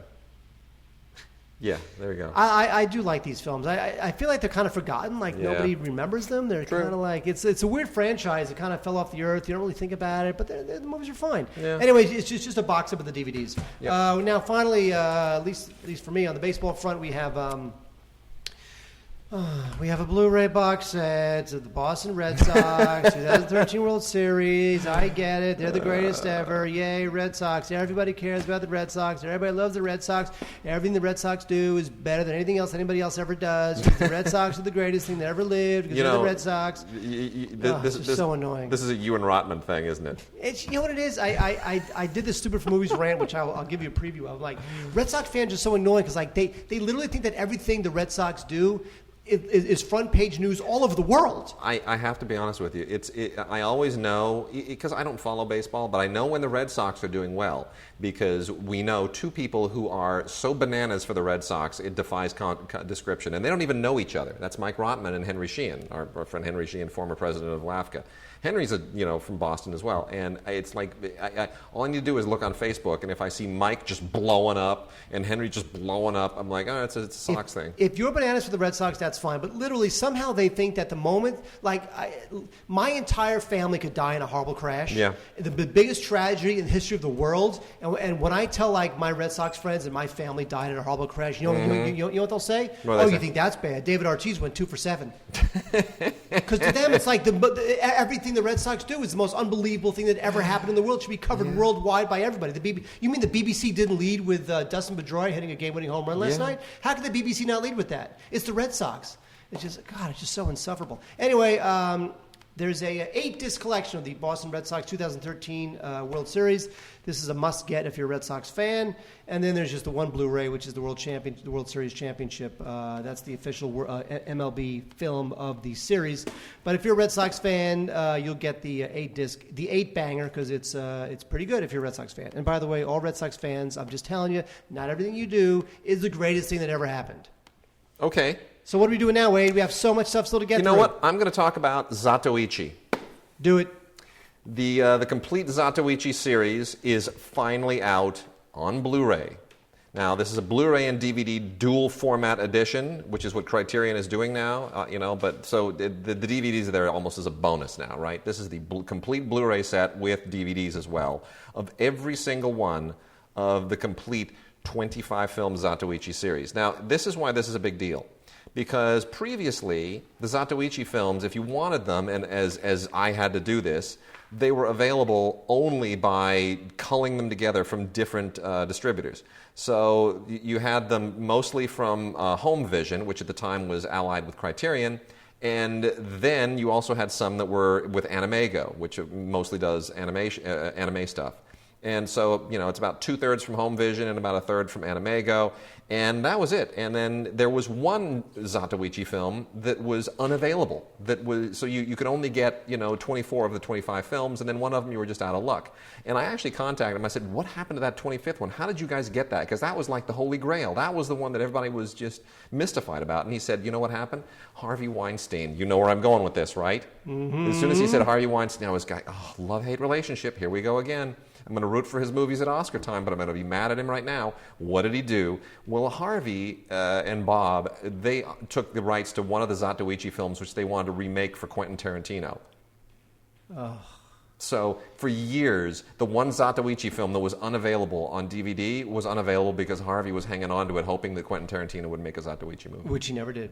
Well, they did eventually make a different Zatoichi. They did the Zatoichi with Takeshi Kitano, but that's like a remake of the first Zatoichi, the one that they held the rights to. Anyway, box set of every Zatoichi the Blind Swordsman movie is just fantastic. It includes Zatoichi Meets the One-Armed Swordsman, which played by Jimmy Wang Yu, which is a big deal because anyone who's listened to this for any time knows that Jimmy Wang Yu would take his One-Armed Swordsman character, which was the star of a whole different bunch of movies. I mean, that's almost like the Asian film equivalent of Alien versus Predator, right? You took one character from one film series and another from another one, and you bring them into collision in this one movie. I mean, it's great. One-Armed Swordsman and Zatoichi. He took the One-Armed Swordsman character, which was a Shaw Brothers character, and then converted that into the one-armed boxer of Master of the Flying Guillotine fame. And if you've ever seen Master of the Flying Guillotine on DVD, I do the commentary both times with Andy Klein. Nerd. So big fans of Jimmy Wang Yu here and bigger fans of Zatoichi. This is just awesome. I mean, the transfers here are spectacular. Working with Katakawa Pictures and Janus Films, Criterion has done probably the most superlative box set they have ever released. It is unbelievably awesome. Tons of extras. everything you could possibly want. If you are a fan of Zatoichi, this will blow your mind. Mark, tell me this isn't about just a gorgeous thing. It'll blow your mind. Gorgeous thing to put on the shelf. Now, what else does Criterion have, Wade? Right there. Right there, Martin Scorsese's World Cinema Project. We talk about this at this moment when we are doing a little dance with Paramount just to get to see Martin Scorsese's new movie, which they're playing games with us about. It's like, you have to see it this day and this time or you don't get to see it at all. That is like, true. Come on. But yet I'm going to see it that day and that time. Yeah, and I'm going to try and see it tomorrow. I'm going to try and crash it. Really? Yeah, I'm going to try and crash it. I'm just going to show up at the DGA and go, really? Are you really going to turn me away and piss me off so that I like badmouth your movie when we vote? Really? Are you going to risk that? Let me in. Just let me in. It's Yes, like because if you don't like it, you'll tell the rest of the group that you didn't like it, and then a lot of people won't see it based on that. There you go. I'll see it anyway, but still. Anyway, Martin Scorsese's World Cinema Project is the first volume of a new dual format Blu-ray and DVD series where Martin Scorsese goes around and picks these kind of amazing movies from small film industries, little out-of-the-way countries that you may not even have heard of, like Tajikistan. You've never heard of them, have you? Because you made that up. No, of course I did.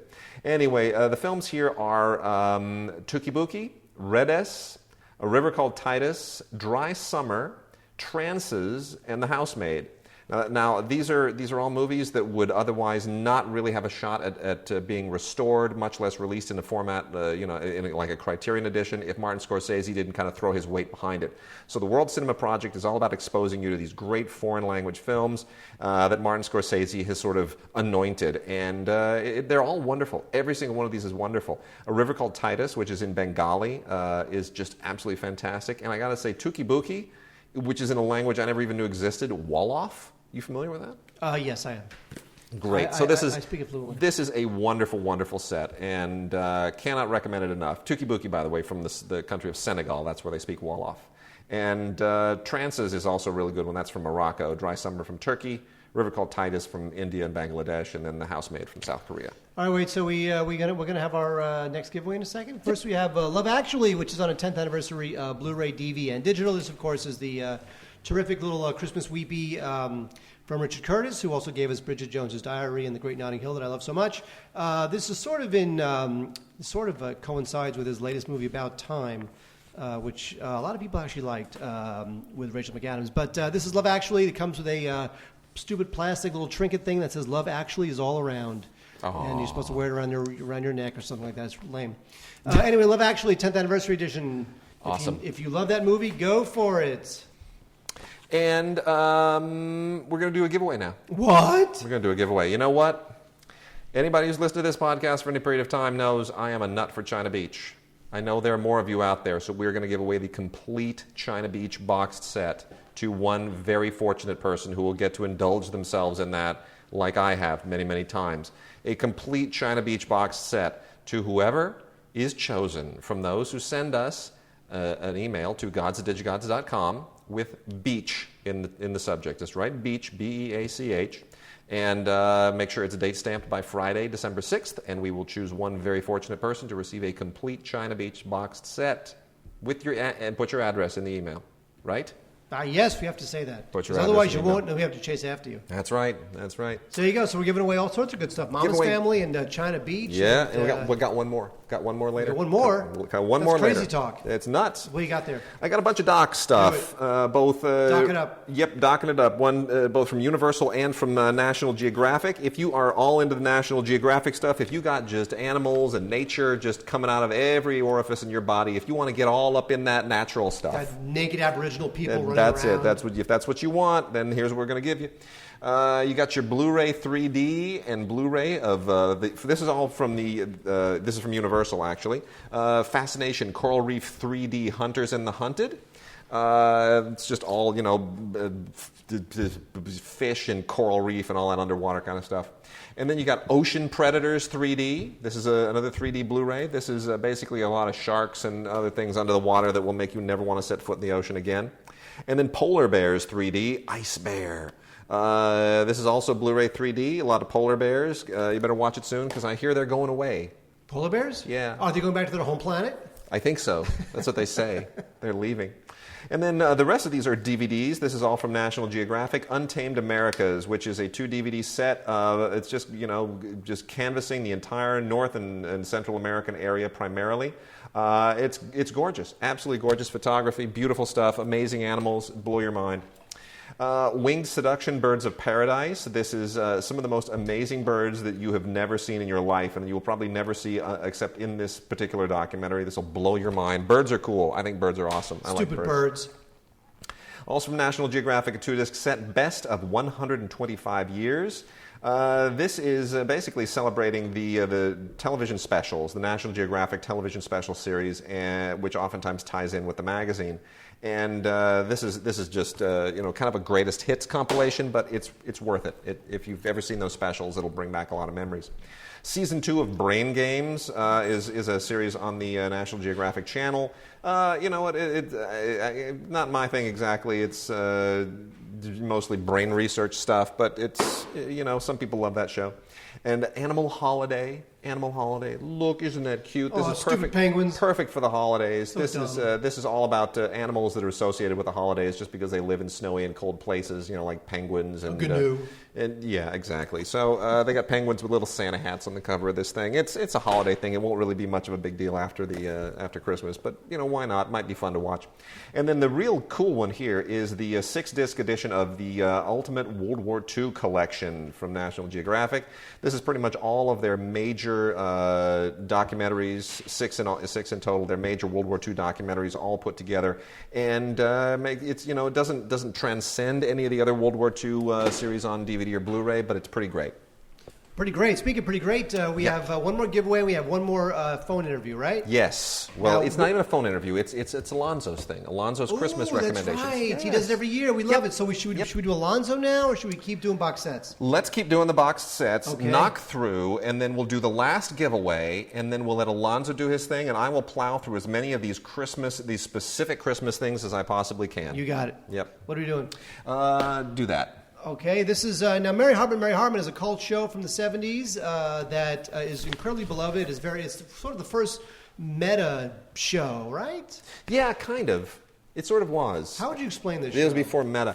You know what? It was really controversial because it was touching on a lot of. It was technically a 3-camera sitcom show, but yet it touched on a lot of really edgy issues. Norman Lear kind of was taking all of his capital from All in the Family and the Jeffersons and all these other envelope-pushing shows, and he decided to just go full bore with Mary Hartman and just talk about topics and relationships and issues that nobody had ever done in a TV series. That's right. So and it wound up being on at like 11 o'clock at night, because the networks were afraid of it, and it went into syndication, and the syndicators were like, well, we're afraid of it too. We're going to put it on 11 o'clock at night and let people find it if they want. Because supposedly it's like a soap opera, but really it's not a soap opera. It's a sort of a parody. It's a satire of American cultural mores at the time. Perfectly said. It's very funny. And there's never been a show like it. No. It's a one and only show. Its comedy's very insidious. 325 episodes. This is a box set of the complete series, okay? Yes. This is 325 episodes in a very tightly packaged box set. Yep. Now, if you're into like cult TV from that era, yep. and you know that there's a box set of Mary Hartman, mm-hmm. you will literally jump up and down for joy knowing that this thing exists. So if you have maybe a 40-something, 50-something, 60-something member of your family who loves cult TV from the 70s, Mary Hartman, you will be the king of everything if you were to get them that. Yes. It is a beautiful, beautiful box set. It's not Blu-ray, it's DVD, which kind of sucks, but there's a lot of bonus features. In fact, there's an entire bonus disc. There's a couple bonus discs. And this is great stuff. 325 episodes of a groundbreaking show from the 70s, like nothing you've ever seen and nothing you'll ever see again. Mary Hartman. Totally. And, Mill Creek and Echo Bridge are really good at doing compilation sets. If you're looking for some great compilation sets, multi-movie sets for, bargain price to just make somebody happy who really doesn't care, you can get the Top of the Class 12-film pack from Mill Creek, which includes all these kind of teen sex comedy type movies. Nothing brilliant here, but it's a pretty good collection with a lot of people who would go on to become somebody. Guess what we learned in school today, and The Good Student, Liar's Moon, Winter Break. You've also got Captive Comedies, an 8-movie collection from Mill Creek, which includes stuff like Hudson Hawk and The Freshman and A Fine Mess. And this is much better. These are like real movies. Hollywood Homicide, which has Harrison Ford in it, Cops and Robertsons, Chevy Chase and Jack Palance. So that's a pretty decent set. You also get 4 Western movies featuring Johnny Depp in Dead Man. This also includes Once Upon a Texas Train, Texas Rangers, and Yuma. This is from Echo Bridge. That's not bad. Dead Man is really the only really great movie in there. And I wouldn't even call it that great. And then this is an amazing set. This is the British Film Collection, 6 movies from Echo Bridge, and they're all good. The 6 movies are Brideshead Revisited with Emma Thompson, who, of course, is a big deal right now. She's probably going to get another Oscar nomination for Saving Mr. Banks. Jane Eyre with the George C. Scott version. Becoming Jane, right, with the whole Jane Austen biopic deal, right? Restoration with Robert Downey Jr., The Inheritance, and Her Majesty Mrs. Brown, which is amazing. Judi Dench should have won an Academy Award for that, opposite Billy Connolly. That is an amazing movie. So that's a great set. That's 6 movies in 1 DVD set. That is an unbelievable bargain, especially because they're all just incredibly good.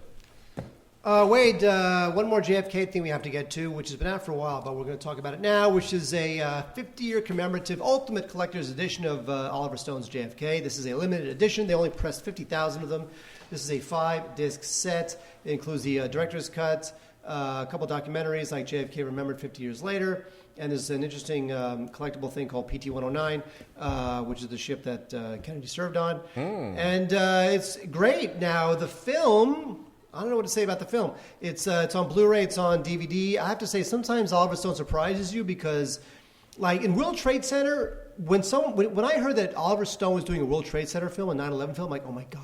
Yeah. This is going to be a rip-roaring, rip job like only Oliver Stone can do. You know what it was? It wasn't that. Well, it was solid. It just wasn't. It wasn't like what you like. Why did Oliver Stone direct that? No, it was a like programmer. JFK was a little bit more what you'd expect from an Oliver Stone take on JFK. Yes. Where he's kind of working out some of his theories as to what happened to JFK, and Kevin Costner is very good as the man who was investigating the assassination. So if you are a JFK fan, go for it. If you're a movie fan, go for it. Because, again, it's Oliver Stone. It's Oliver Stone doing what he does best, which is sort of tweaking the system a little bit. And it's limited edition. It's got a couple good documentaries on it, some good extras. JFK. Brilliant. And, Mark, this may be my favorite box set of the entire season. No, this is my favorite box set. I know it is. This is unbelievable. James Dean, Ultimate Collector's Edition. But it only has 3 of his movies. That's the problem. Stop. 7 DVDs, 7 Blu-rays. Absolutely awesome in every conceivable way. This is James Dean Blu-ray with posters, with a full-color book. I mean, this is unbelievable. And of course, as Mark pointed out, James Dean made 3 movies, before he died. And what's really tragic about this is that we're talking about James Dean's death in an auto accident, literally less than 24 hours after another celebrity death in an auto accident. That is true. Paul Walker. Paul Walker just died, and that is, the irony of the guy, the star of the Fast and the Furious movies, dying in an auto crash at a celebrity event, and being driven by in a Porsche, driven by an auto racer who was also at the event, is just so unbelievably tragic. So there's something it's obviously on all of our minds, and not very holiday oriented, but we do want to give a shout out to all of Paul Walker's colleagues and friends and family and loved ones, and offer our condolences. And James Dean also died tragically in an auto accident. This Ultimate Edition includes Blu-rays of all 3 of his films: East of Eden, Rebel Without a Cause, and Giant. There's not a bad film in the lot. They are all classics. His performance in all of them is classic. Giant especially, I think, is just a spectacular film. And included here are expert commentaries on all the films, tons of documentary footage, great feature-length documentaries like James Dean's Sense Memories, James Dean Forever Young, and my favorite, George Stevens, A Filmmaker's Journey, which is not specifically about James Dean. It's about George Stevens, but of course James Dean factors very heavily into George Stevens' career, obviously, as the star of Giant. The fact that you get George Stevens' A Filmmaker's Journey on here almost makes this like a 4-film set. I mean, it's really one of the great documentaries about filmmaking ever created. So this is a spectacular, spectacular set. You get wardrobe tests and screen tests and on and on and on and on. So I don't need to give you any more recommendations of this. This is really just first-rate stuff. What mystifies me is that they've rated all of these films. You know, none of these films were rated when they were originally released. And East of Eden rated PG, Giant rated G, Rebel Without a Cause rated PG-13. What? It's tearing me apart. I don't understand. I just don't understand that. It just mystifies me how they come up with some of this stuff. But anyway. So, Mark, our last giveaway is going to be for the set that you are going to talk about right now. This is the greatest thing I have ever seen in the history of everything. I expect nobody to want this so that I can have it. Mark? Yes. We are going to give this away to a very lucky person who sends us an email, date stamped by December 6th, to gods@digigods.com with their address in the body of the email, and in the subject line, they are just going to write the four-letter word Dean, D-E-A-N, because we are giving away the complete collection of the Dean Martin Celebrity Roasts. Now, if you're of a certain vintage, you remember that Dean Martin used to host these semi-drunken celebrity roasts where they would, people would stand up on the dais and they would say jokes at the expense of the honoree, Bob Hope, Johnny Carson, Ronald Reagan, Don Rickles, Kirk Douglas, George Burns, Jack Benny, Sammy Davis Jr., Jimmy Stewart. It was absolutely fantastic. So fantastic that Comedy Central wound up reviving the concept with Jeff Ross as the host. Now, the Comedy Central ones are completely profane. The Dean Martin roasts are not profane. No. It's of a certain era, and you just couldn't do that, at least on TV. But still, they are absolutely, positively, unbelievably, fantastically awesome. And I am telling you, I'm actually going to apply for this giveaway. Yeah. Because that's how much I want this. All right. It is awesome. The Dean Martin Complete Collection Celebrity Roast. The greatest thing in the history of the world. All right, Mark, we are going to launch now into Alonso's wonderful Christmas segment on our show, which is an annual event. Our good friend Alonso Duralde of the Linoleum Knife Podcast and TheWrap.com, and a good friend of ours and a colleague in the LA Film Critics, who we will see in a week's time when we vote. And well, we're going to let him do that, and then I'm going to blast through all this Christmas stuff. Meanwhile, you have a dinner party to go to. I do. It's downtown LA. So what am I wearing right now as we speak? You are wearing a tie for the first time, I think, in as long as I've known you. Yes, because apart from LA Film Critic dinners. That's true. Yeah, I have my suit jackets in the car. Wow, that is going to be a nice dinner. Well, and it would kill you to actually sit here while I talk about all kinds of Christmas specials like Merry In-Laws. Oh, that would kill you. I have to be late to my dinner party for that. By the way, this dinner party tonight, yes, it's at a club downtown. The music, big band swing music. Swing music. I'm so jealous. You know what I'm going to be doing? Feeding your baby. That's exactly right. That's exactly right.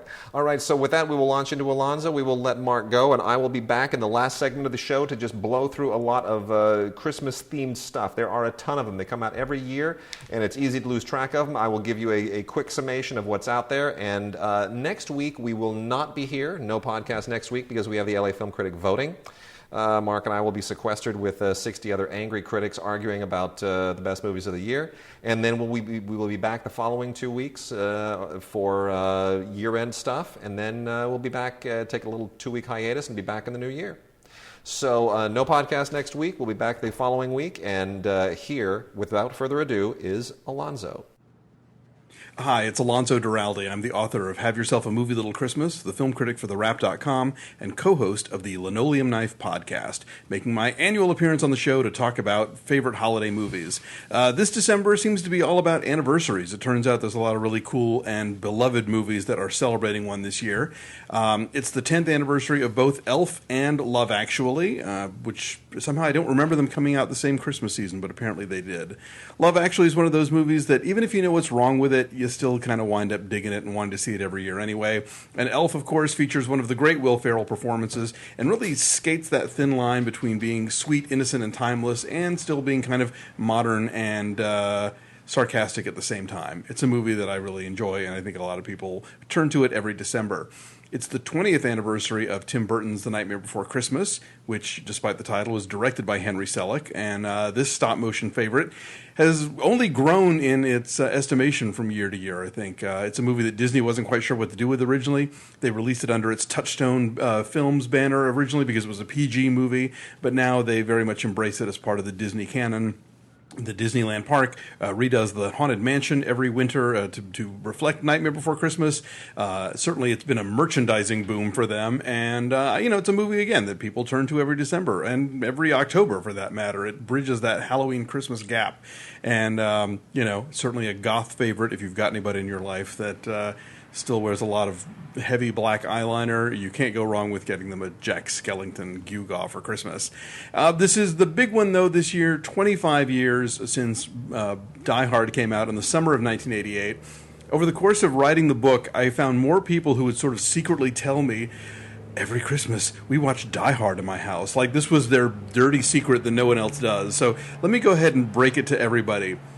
Most of you watch Die Hard every December, and it's okay. It's a great Christmas movie. Yes, it's an action movie, and it's a terrific shoot-'em-up, but it takes place entirely at a Christmas party in Nakatomi Plaza, where bad guys have come in and taken everyone hostage. And ultimately, it is a film about an estranged husband and wife getting back together, and that's a perfectly Christmassy theme. So if you're one of those die-hard Christmas people, don't feel embarrassed about it. Shout it from the rooftops. December is John McClane time. And, I even like Die Hard 2, which is set in the only place scarier to be on Christmas Eve, an airport. So if you dig out these movies every time that the holidays roll around, you are not alone, and they're great stuff. Thanks a lot. Check out my book if you'd like more suggestions for offbeat and traditional holiday favorites. And have a happy holiday. And thank you, Alonso. As always, we defer to him in all things related to Christmas. He is the Christmas expert. You can find his book just about anywhere. Mark is now gone, presumably having a great old time at a party, and this is the part of the show that Mark absolutely despises, so we will spare him a little bit. I'm going to blow through just at the end of the show a whole litany of holiday-themed titles, which may or may not suit your fancy.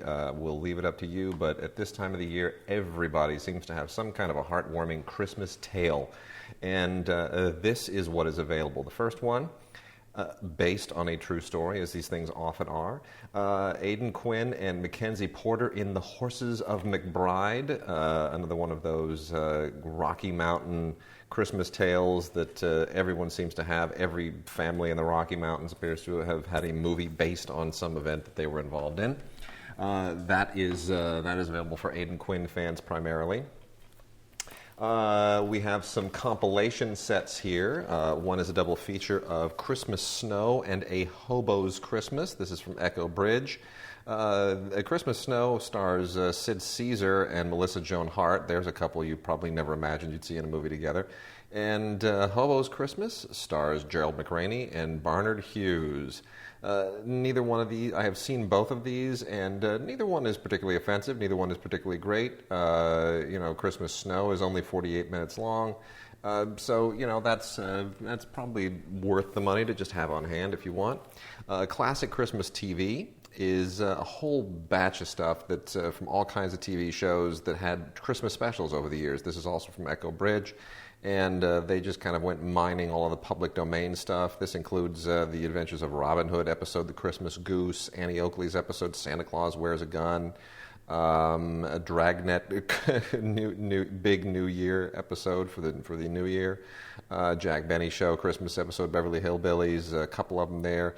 3 episodes from The Adventures of Ozzie and Harriet, another Dragnet episode, Big Little Jesus, believe it or not. So this is just tons and tons of classic television dealing with Christmas. That's one to just kind of put on in the background and let it roll. Echo Bridge also gives us a 4-movie set, which includes Young Pioneers Christmas, Beyond Tomorrow, A Very Merry Christmas, and Angel in the Family. All of these have been released before separately and in double features. Now you get 4 of them there. A collection of Lifetime movies, holiday 4-film collection, including Holiday Spin, The Christmas Consultant, and Holly's Holiday, along with The March Sisters and Christmas. Some noteworthy casting here. Ralph Macchio, long vanished from movie screens, shows up in Holiday Spin. And boy, you're going to be a little bit blown away by the Christmas Consultant, because David Hasselhoff is the Christmas Consultant. So from Baywatch to being the Christmas Consultant. Christmas Angel in the House stars Toni Collette, Ian Grufford, Richard E. Grant, and Haley Mills. Not the best, and certainly not the worst Christmas movie that you'll ever see, but definitely a very, very good cast, and well done by writer-director Jonathan Newman. So that's one to put on the upper end of the collection. Danger in the Manger is strictly for people who are looking for something more irreverent for Christmas season. Nothing here particularly inspiring or holiday-oriented. This is just pretty kind of wacky, off-the-wall stuff. The Carol Burnett Show, Christmas with Carol. This is probably more of a plug for the complete Carol Burnett set than anything else.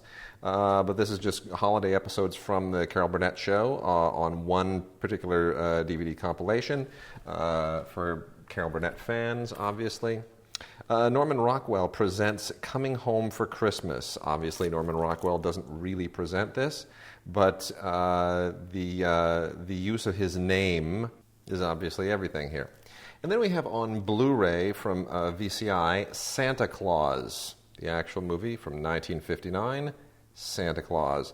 This is a Spanish film, and it's available here in both Spanish and English. You can watch it in the original Spanish with English subtitles.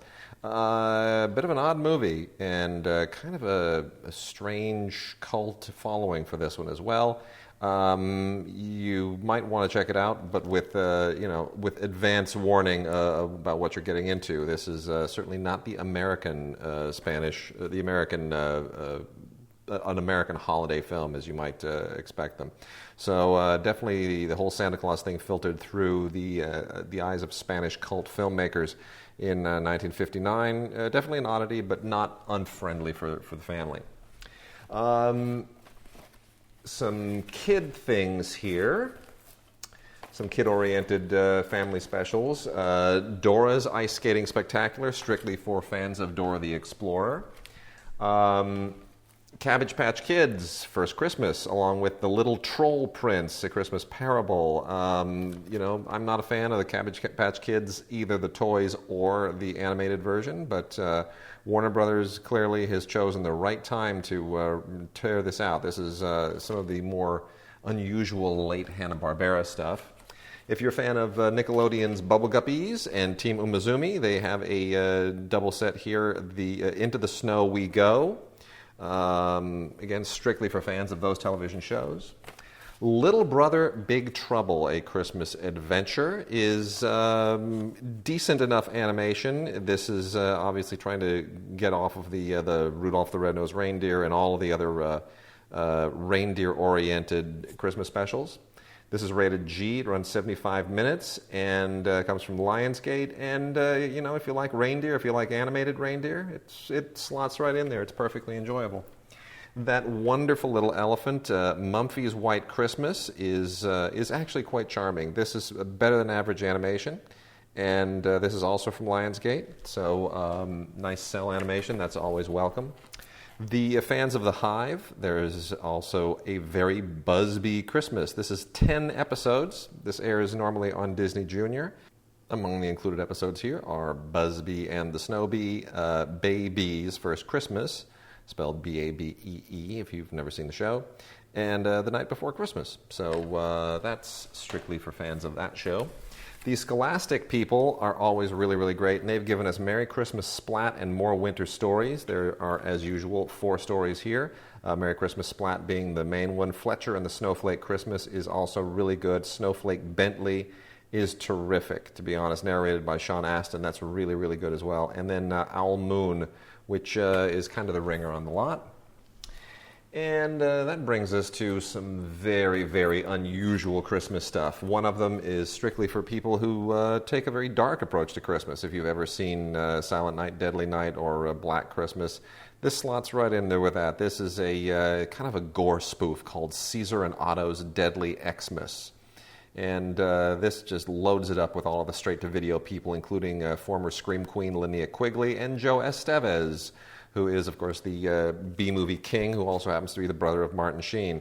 This thing is just straight-up schlock, straight-up trash, and it means to be. So you get 3 commentary tracks and alternate scenes and a whole bunch of other stuff that doesn't really need to be here. This has been kind of an underground festival favorite, and it certainly does not disappoint in the schlock department.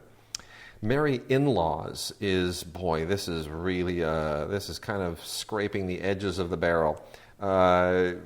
Shelley Long and George Wendt clearly have not done a whole lot since Cheers, and this is an opportunity for people to watch a couple of old Cheers veterans who have been absent from the scene for a very long time show up in a very mediocre holiday movie. I'll leave it for you to, decipher that one if you want, but George Wendt and Shelley Long are about the only reasons for seeing that.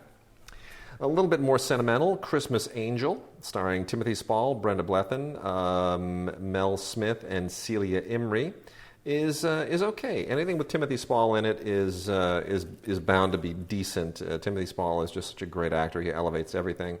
And this is originally obviously a British television thing. And it really has a nice little borderline sentimental but very heartwarming message to it. A Christmas Tree Miracle is from Green Apple, and as all of these Christmas things tend to, this is all about the magical things that happen around Christmas time. Not a lot of names in this one, but the director, J.W. Myers, does seem to be somebody who's getting a little bit of a profile.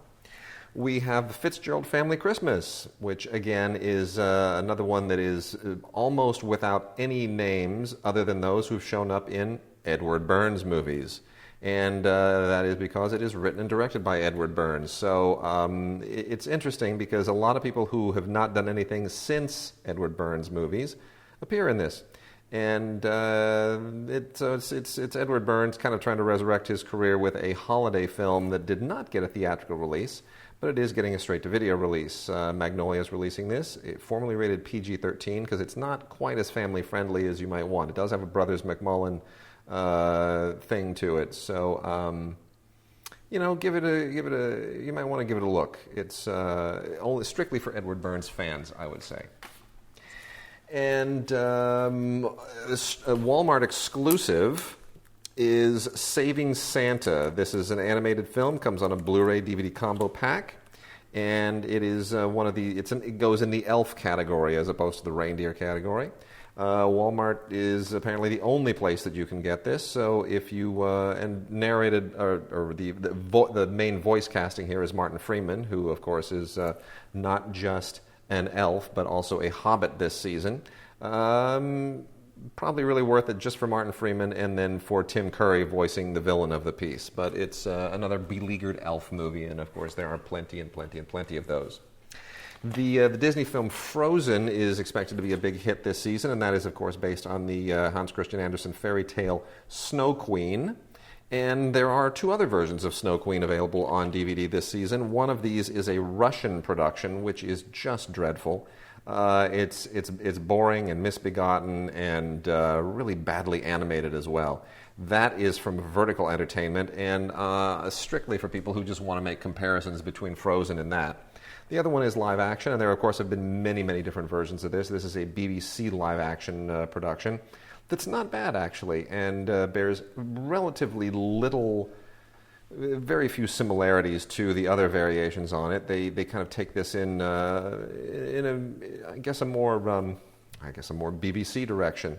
But anyway, that is the BBC production of The Snow Queen, and that was adapted by James Andrew Hall, who does very interesting work with it. So, director is a guy by the name of Julian Gibbs, whom I've not heard of, but also does very, very good work. And let's see, we have the worth mentioning VCI's classic release of A Christmas Carol, the Alastair Sim original version, really the only one that I ever recommend. That is once again available. They re-release this every season, and this is a Blu-ray and DVD combo set. quite nicely put together with all the usual bonus features that it always has, including the introduction by our good friend Leonard Maltin. That is always worth having if you don't already have it. And VCI has also released their annual Bush Christmas from the Rank Collection, which is also a bit of an unheralded Christmas classic from 1947. Always well worth watching, and very brief, 75 minutes. This is if you've never seen it, this is a nice one to kind of throw up on Christmas morning.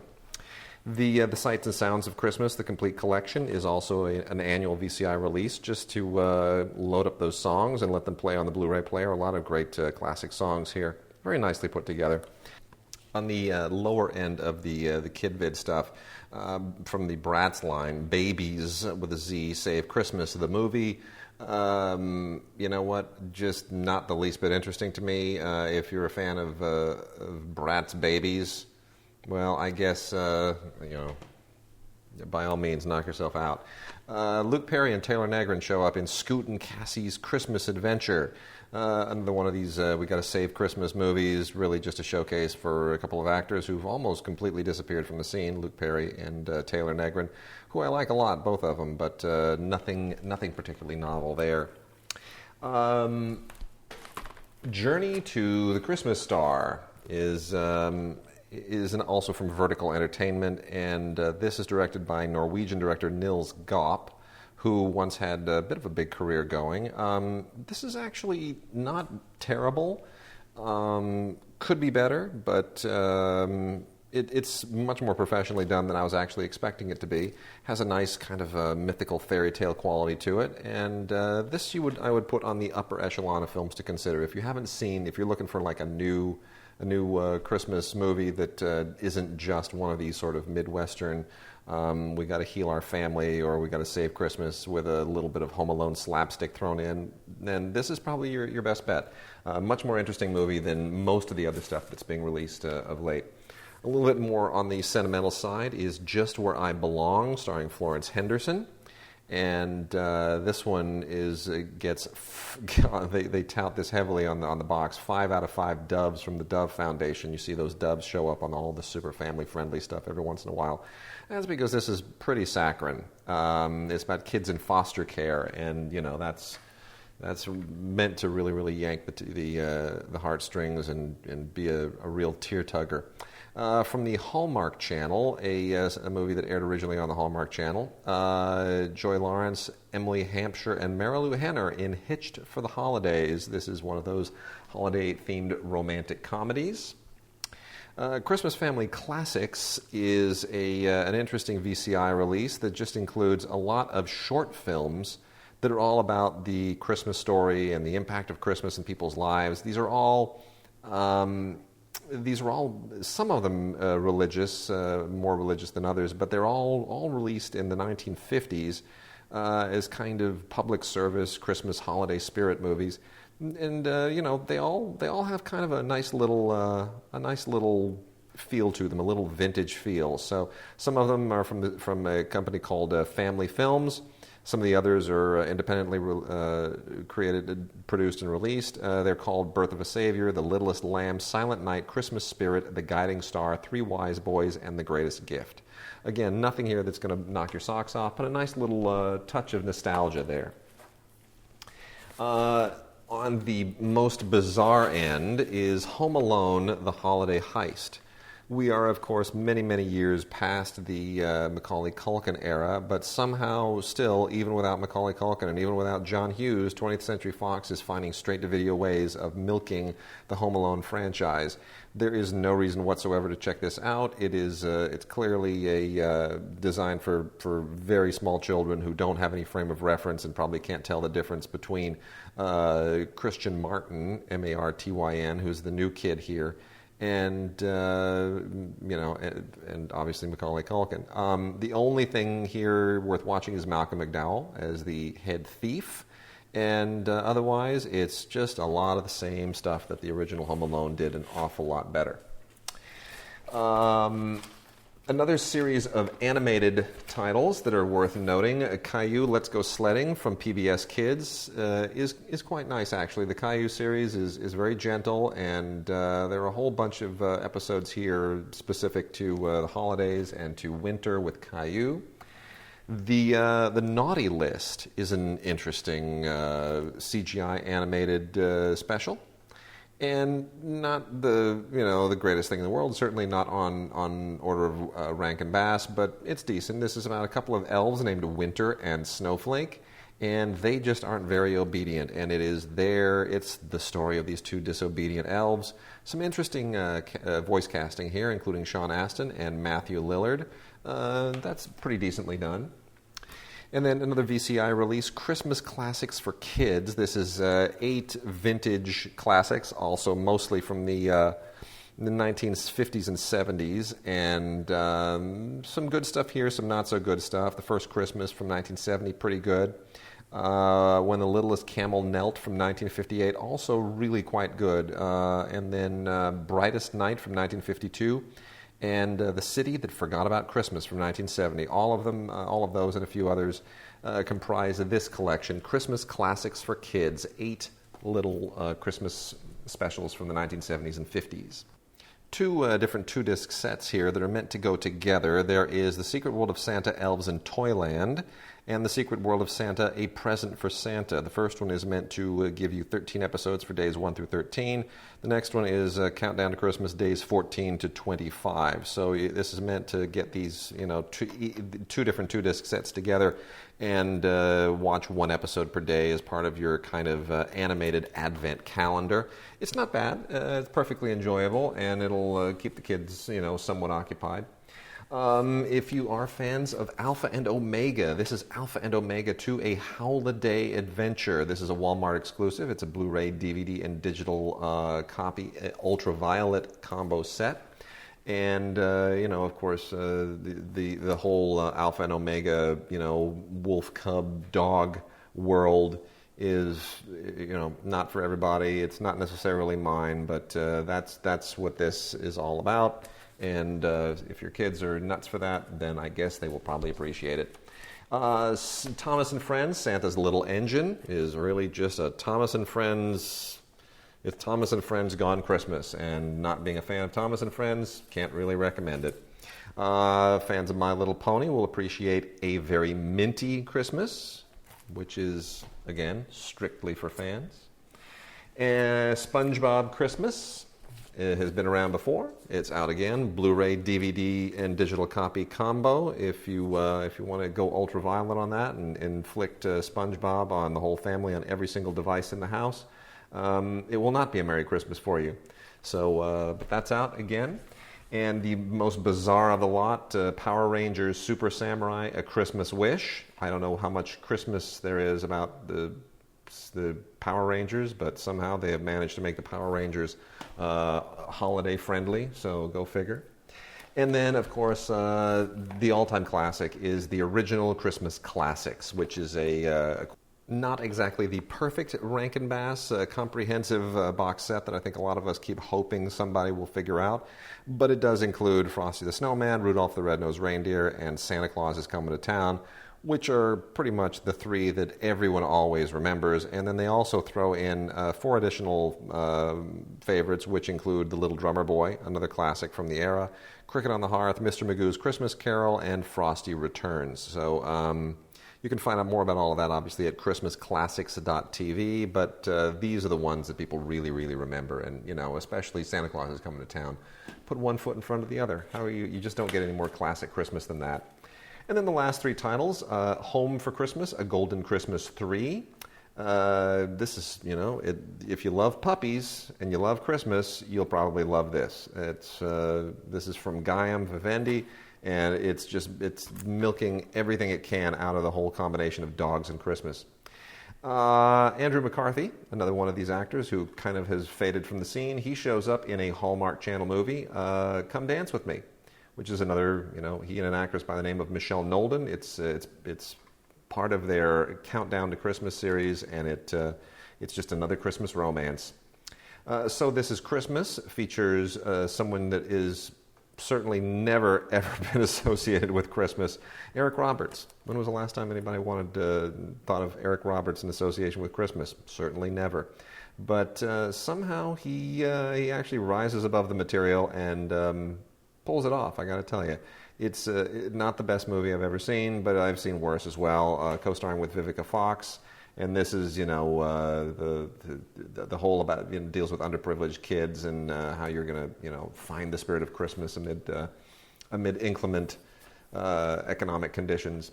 And then lastly, Lifetime's 12 holiday movie collection, 12 films of Christmas. If one Lifetime movie isn't enough, 12 will certainly be too much. The Road to Christmas, Recipe for a Perfect Christmas, Home by Christmas, A Christmas Wedding, Holiday Switch, A Very Merry Daughter of the Bride, Under the Mistletoe, Holiday Wishes, Christmas in Paradise, Deck the Halls, His and Her Christmas, and Will You Marry Me? M-E-R-R-Y, Marry Me. So that is the full complement of all of the new Christmas stuff, animated and live action for adults and for kids. Tons of stuff out there in addition to stuff that's always been available that you can jump all over. So once again, we have 3 giveaways this week, and we will have 1 set apiece to give for the complete Mama's Family, the complete Dean Martin Celebrity Roasts, and the complete China Beach. No one can apply for all 3 or even 2. You got to pick one, and send us emails to gods@digigods.com. Put beach in the subject header if you're applying for the China Beach. Put Mama, M-A-M-A, if you want the Mama's Family, and put Dean, D-E-A-N, in the subject line if you want the Dean Martin Celebrity Roasts. And make sure that your email is date stamped by Friday, December 6th. And then we will randomly pick winners and alert you over the weekend as to who has won. So by the evening of the 8th, if you haven't heard, then you're not a winner. If you have, congratulations. And please include your mailing address in the body of the email as well. Well, this is Wade Major for Mark Kaiser signing off. Want to thank our good friends Alonso Duralde and Tim Grierson for their contributions to this week's holiday show. We wish you a great, great holiday season. Once again, we are off again next week because it is LA Film Critic voting, and we've got a ton of screenings and screeners left to trudge through. So Mark and I are marathoning for the remainder of this week doing LA Film Critic stuff. But we will be back the following week and probably the week after that before we go on holiday hiatus. So with that, we'll take you out with Tom Jones and Cerise Matthews of the Cranberries singing Baby It's Cold Outside. Best version of this song ever recorded. Have a great Christmas. Your hair looks swell. To say no, sir. Mind if I move a little At close? least there will be, that I tried. What's the sense of hurting my I pride? really can't stay. Baby, don't hold out. Oh, but it's cold outside.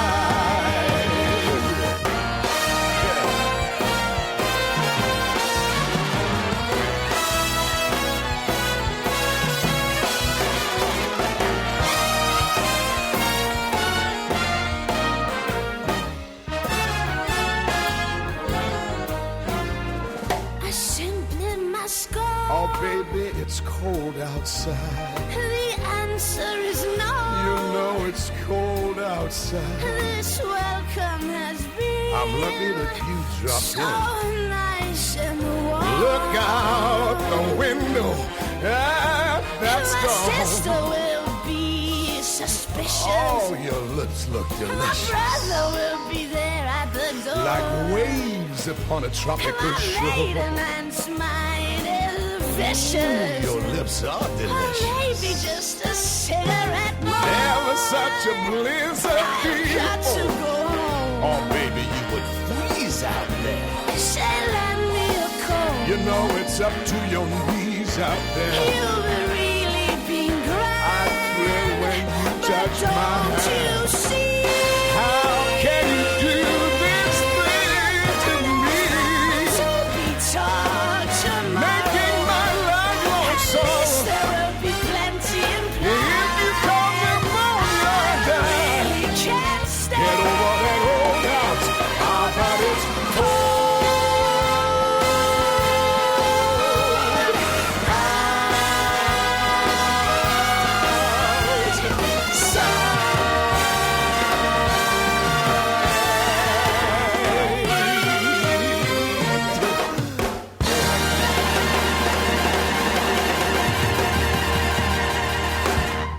bloody freezing, isn't it?